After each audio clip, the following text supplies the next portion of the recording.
He is the leader of the world's most powerful clan, the Grieving Souls, and is known for his wisdom and strength. But in reality, he's a loser and a weakling who just wants to find a way to quit his job. Cry Andri is reluctantly waiting in line at a treasure hunter clan meeting. He doesn't want to be there, but he is left with no other option. In this world, treasure hunters are like celebrities, risking their lives exploring treasure vaults and facing big monsters, just like your mom.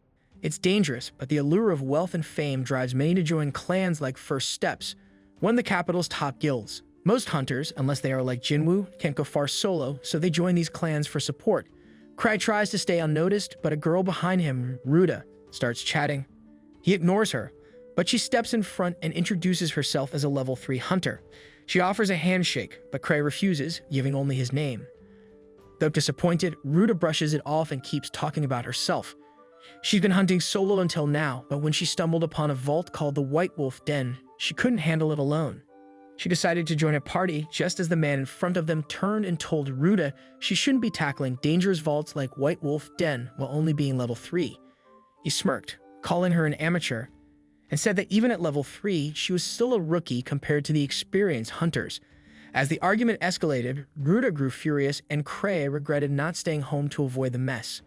Ruta drew her knives ready to attack, but a guard quickly stepped in, reminding her that this wasn't London and she'd be banned from the clan meeting if she continued. Realizing her mistake, she sheathed her knives and apologized while Cray pretended he wasn't involved. Later, Cray entered the meeting with Ruta by his side as he was the only one she knew. She was awestruck by all the powerful hunters and felt overwhelmed, never having been in a place like this before. She asked if Cray had been there before, and he told her it was his 5th time. Ruta thought he must not be a very good hunter if he had to keep returning to recruitment. In the world of hunters, talent is everything and even a nobody can rise through the ranks. Ruta notices a lively party with flashy outfits on the other side of the room and asks Cray about it. He explains that the party is called Arc Brave, and they are by far the strongest group recruiting today. They once completed a level 7 vault with just 6 members, earning them great respect. If their leader, Arc Rodin, recruits you, it almost guarantees a successful hunter career, though he's very selective. Intrigued, Ruta asks about the empty desk in the corner, but before Cray can answer, Greg approaches, offering to explain. Despite their earlier argument, Greg tells her the desk belongs to the Grievers, a legendary party of childhood friends known as the Grieving Souls who gained fame after arriving in the capital. Rumors suggested they might recruit today, but their absence leads Greg to believe the rumors were false. Just then, a kid eager to join the Grieving Souls gets frustrated at their absence as he dreams of becoming the strongest hunter. Greg finds him amusing, but Ruta stays quiet knowing the kid is actually a higher level than her. At that moment, a girl named Tino steps up, ready to shut the red-haired kid up with force, believing she's the only one who deserves to join the Grieving Souls party. Her partner tries to calm her down, thinking it's not worth making a scene, even though the red-haired kid is annoying. It seemed like the tension had settled, but then Greg jumps in, stirring things up. Now the whole room is rooting for a fight. Tino and the kid square off and Cray senses chaos is coming. Not wanting to stick around, he asks Ruta to step outside with him. As the fight is about to start, Tino, intending to seriously harm the kid, suddenly senses a familiar presence. When she spots Cray, she forgets the fight and charges at him. Caught off guard, Cray stumbles and Tino nervously calls him Master, asking if he saw her lose control. Arc then approaches, greeting Cray and mentioning that they've been waiting for him since he's both the clan leader and the head of Grieving Souls. Those who had recognized Cray before are stunned to realize he's the most important person there. Despite all the attention he's receiving, it's making him feel ill, and he just wants to go home. Years ago, when Cray and his childhood friends first arrived in the capital, they were clearing beginner vaults at record speed. But there was a catch. Cray had no idea what he was doing. He was saved from a monster, and his teammates mistakenly thought he was using himself as bait on purpose, so he played along, though he was nearly eaten. They all shared the dream of becoming top-tier hunters, but unlike the others, Cray was completely average. He knew he'd eventually drag the group down, so he decided to leave before his friends grew to resent him. Yet when he tried to quit, he somehow ended up being made the party leader. That's how he ended up in charge of his incredibly talented friends, though he really just wants to retire. Ruta and Greg are still shocked that Cray has been the clan master all along. As Cray relaxes in his chair, Arc approaches and asks if he showed up late to blend in with the crowd. Cray insists he simply overslept, but Arc is convinced otherwise. No matter how much Cray explains, people always see him as more impressive than he really is. Tino, unhappy with how close Arc is to Cray, wants him kicked out of the clan, but Cray refuses. Tina was a level 4 hunter and apprentice to Liz, one of Crei's childhood friends, so she spends a lot of time around him. Ark asks Crei if there are any good candidates for recruitment, but there's no real need for new members at the moment. Since Ark rarely recruits, Crei seizes the chance and asks if Ark would seriously consider his suggestions. To everyone's surprise, Ark agrees to accept anyone Crei recommends. The vice captain tries to dissuade him, but Ark insists Crei's choices will be worthy. Tina blushes, thinking Ark might suggest her, but she feels conflicted because she doesn't really like him. Suddenly, Gilbert, a kid from earlier, steps up, ready to beg for a chance. Crei tells Gilbert he'll recommend him on one condition, that as a hunter, the most important thing is to make sure you always win. If he lacks strength, he will end up putting his party members in danger. So Crei wants him to demonstrate that he has the ability to always win. Since Crei began his career as a hunter, he has never lost before, although that's because he has never actually been in a real fight anyway. Crei removes one of his ring artifacts and declares to the hunters that the first person to present it to Ark will be welcomed into his team. He throws the ring into the wild, eager to watch the chaos unfold. Gilbert grabs it first, but before he can even react, Tina leaps at him and knees him so hard that Gilbert is knocked across the room, likely needing medical attention. The ring rolls across the floor, and after a moment of hesitation, everyone starts scrambling for it. As the brawl intensifies, Crei quietly slips away, unconcerned about the destruction.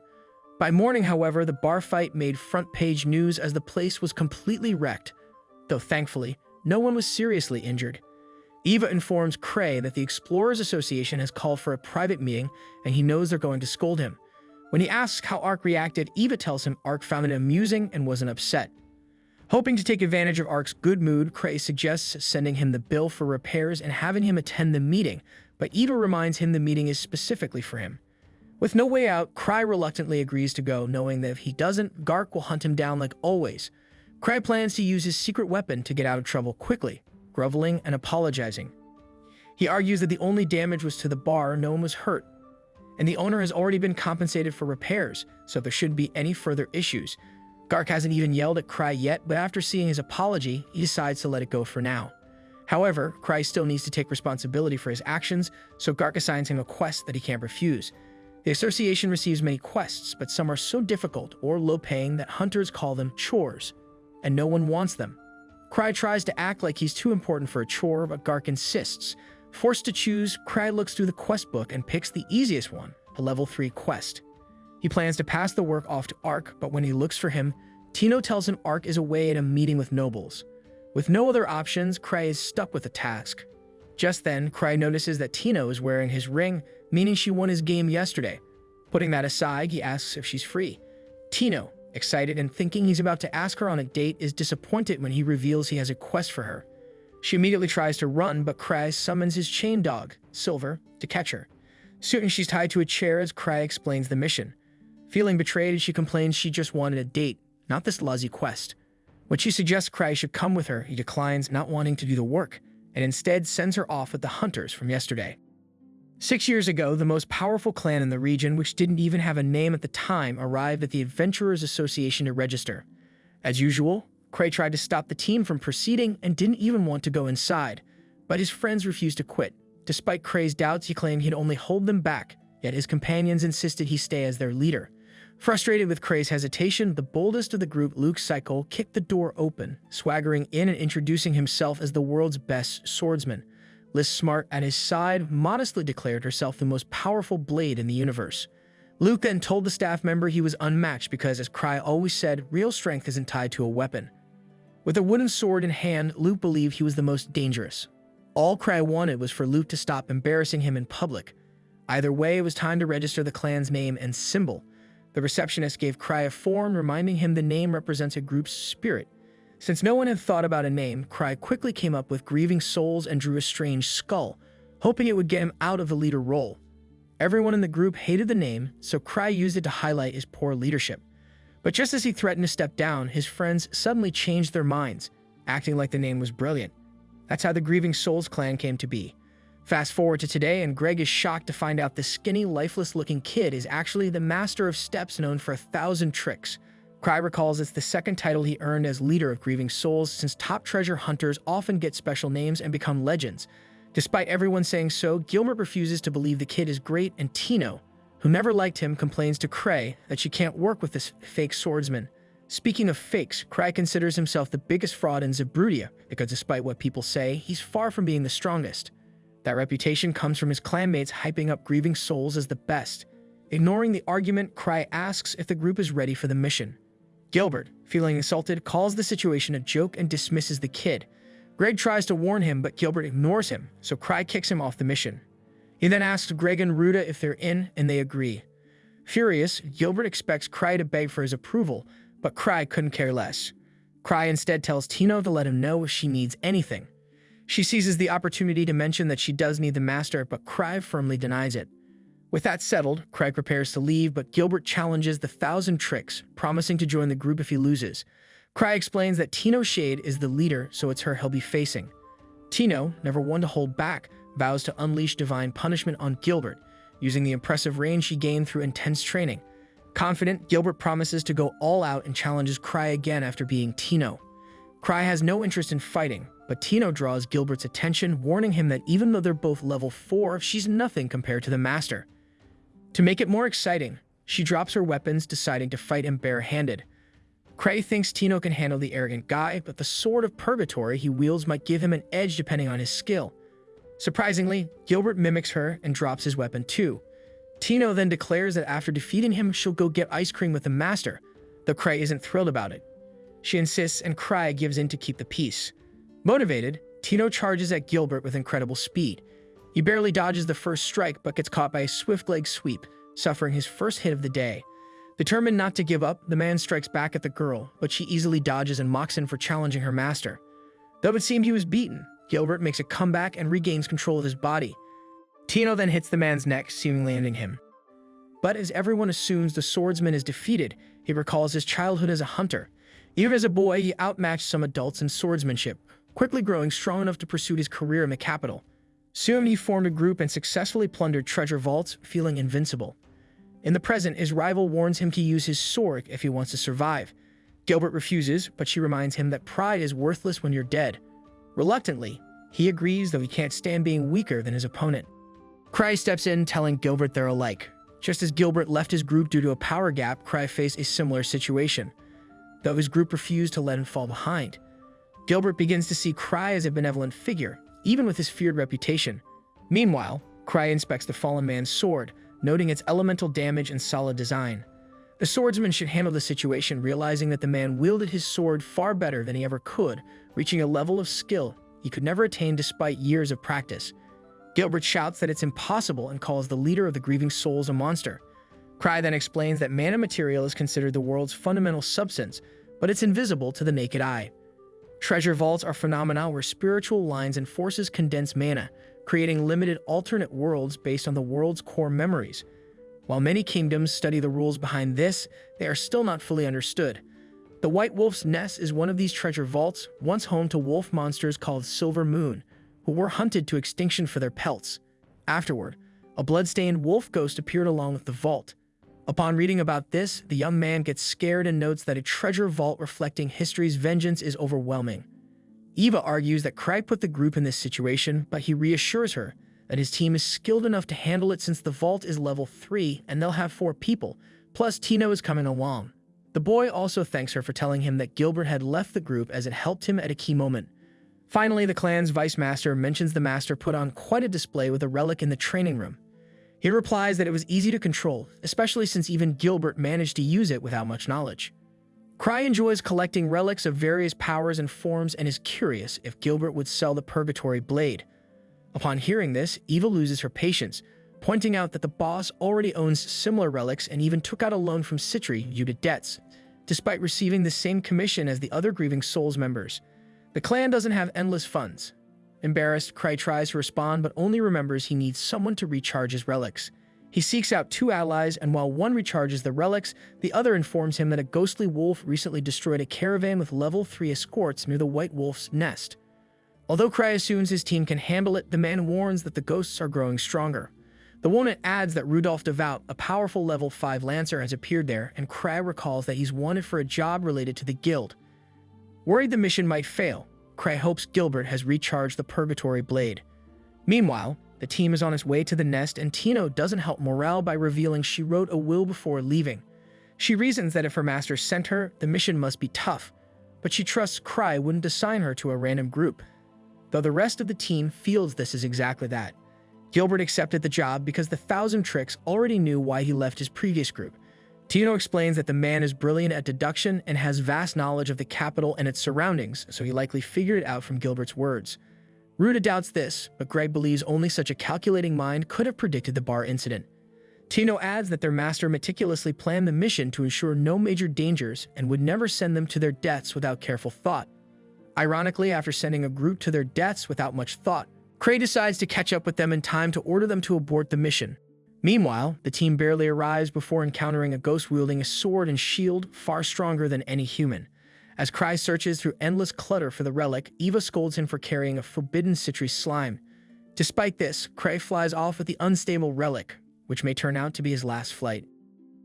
Years ago, in the early days of the Grieving Soul, it had only been a week since the clan started operating in the capital, and Gilbert was already furious.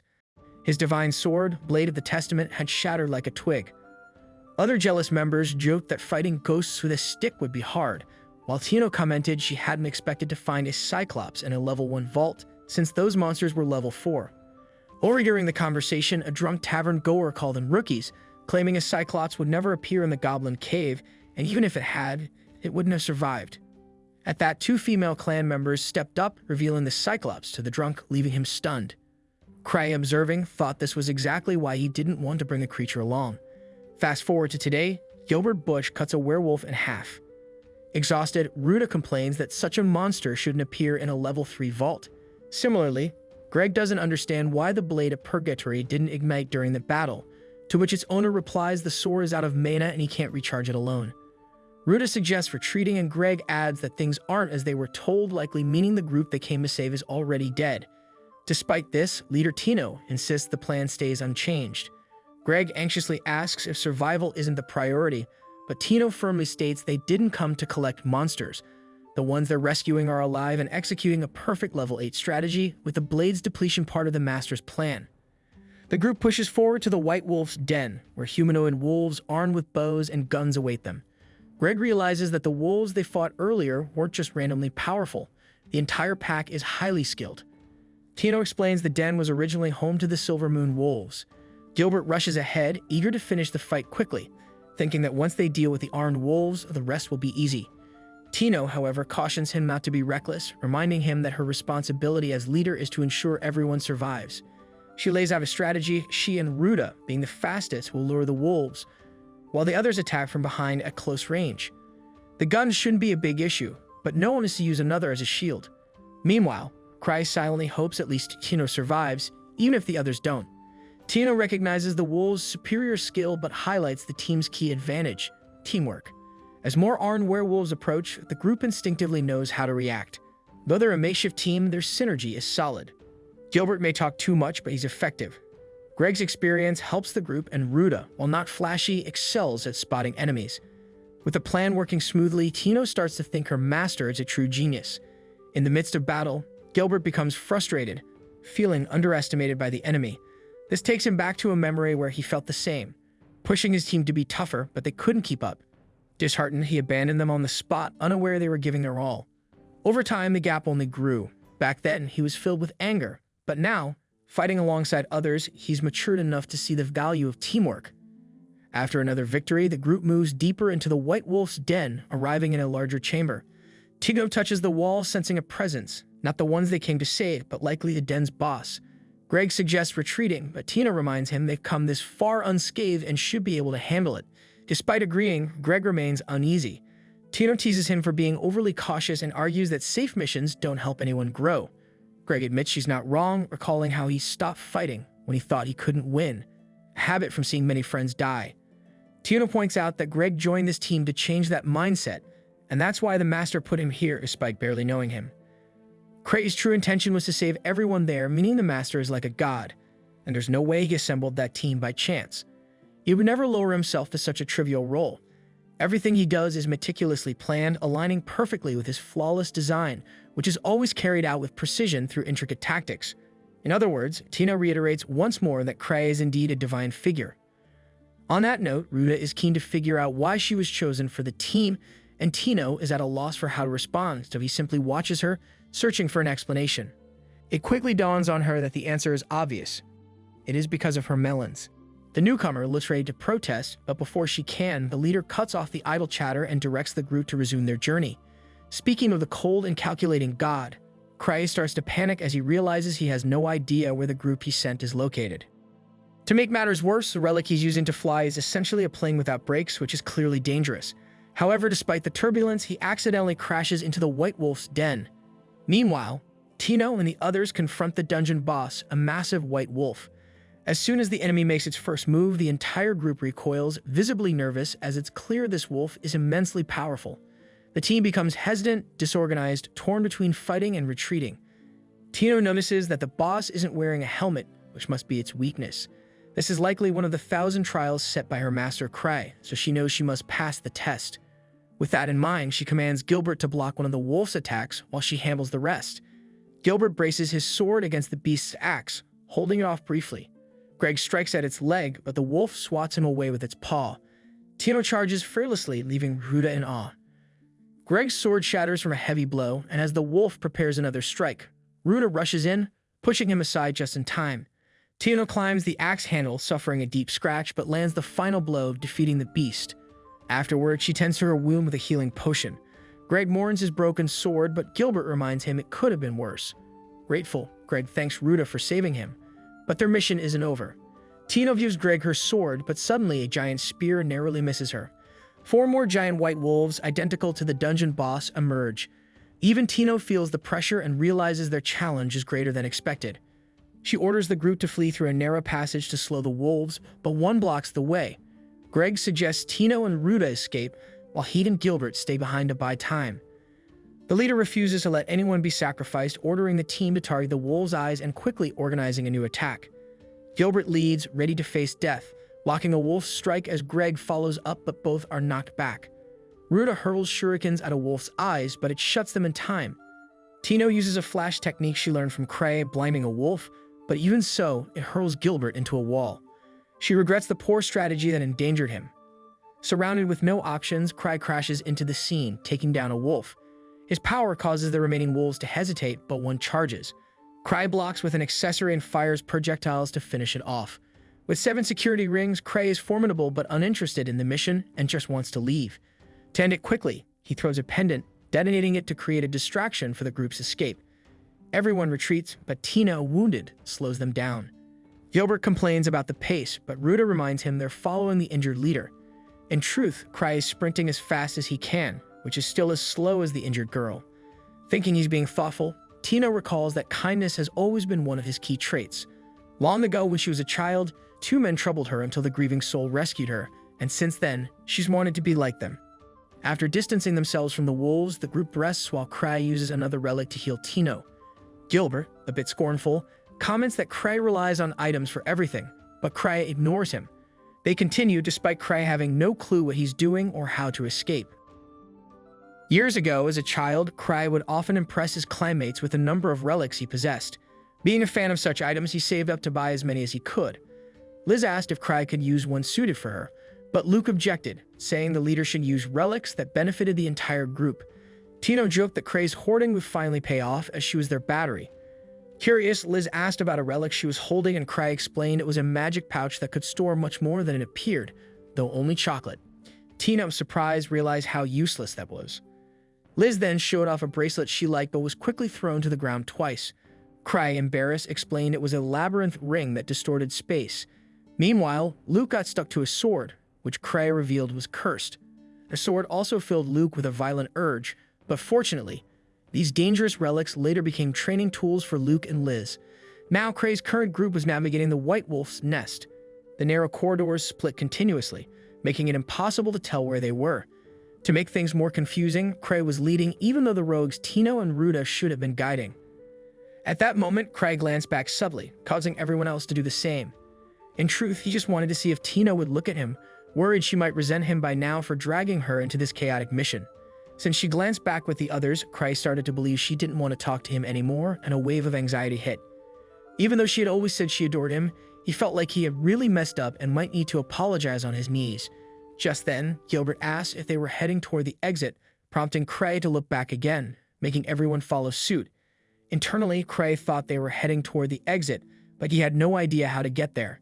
Tino explained to Gilbert that figuring out the Master's plan was part of their training and revealed they had never been heading for the exit in the first place. Even Cray was shocked, so she added that she had checked the map earlier and had some idea of the cave's pathways. However, the route they were on would never lead to the exit. To get out, they have to return to the boss chamber. Hearing this, Cray realized he had messed up, especially since he hadn't even realized the giant wolves were the bosses. Ruta then asked where they were going, though she knew it was all part of the plan. Cray stayed silent, having no clue what to do, and just hoped everyone wouldn't act like they were depending on him. He continued walking in silence. After Cray suddenly turned ahead, the others were drawn to what lay in the opposite direction. Tino reiterated once again that her master always had a reason for his actions. With that, everyone ran the other way. Confused, Cray checked on the situation and found that the soldiers they came to rescue were down that corridor. Their leader, Rudolph, gratefully thanked them, and Tino gave all the credit to her master, who she said always knew what he was doing. Cray shrugged it off as coincidence, puzzling Gilbert with his remark. Greg noted that it only made Cray seem more mysterious. Ruta mentioned she'd healed the wounded, but they still needed food, so Cray pulled out his infinite chocolate pouch and handed it out. Gilbert asked how it worked, but Cray said it was a secret. Greg then admitted that when he heard the missing soldiers were level 5, he thought there must be a mistake. Rudolph explained that they, too, were caught off guard because no one expected the enemies to be that strong. While Gilbert acknowledged the wolves' strength, he was surprised they could overpower level 5 soldiers. Rudolph clarified that it wasn't the wolves, but a lone enemy, a small ghost with a skull-covered face, possibly the manifestation of the Silver Moon's curse. This curse had formed after the humans exterminated the wolves, turning their resentment into a deadly power. Rudolph was convinced he was right, unable to think of any other explanation. He and his men had been confident, but the coast seemed to rival 1,000 swords, the capital's greatest swordsman trained with the sacred blade, a lunatic who could defeat anyone even with a wooden sword. Cray knew this man well. He was Luke's cycle, Cray's childhood friend and a member of Grieving Soul. Cray thought the coast was strong, but doubted it matched the 1,000 swords. Luke wasn't there, and Tino couldn't handle the ghost alone. Cray regretted not waiting for Ark and suggested they leave before encountering the creature. However, since Tino Shade was the mission leader, they had to follow her lead. She admitted she was inferior to her master, but Cray reassured her it was part of her training and he'd help if needed. In reality, Cray was tired of leading and wanted to pass the responsibility. Shade accepted the challenge and agreed that leaving quickly was the best option. As they resumed their journey, Tino led the group toward the exit.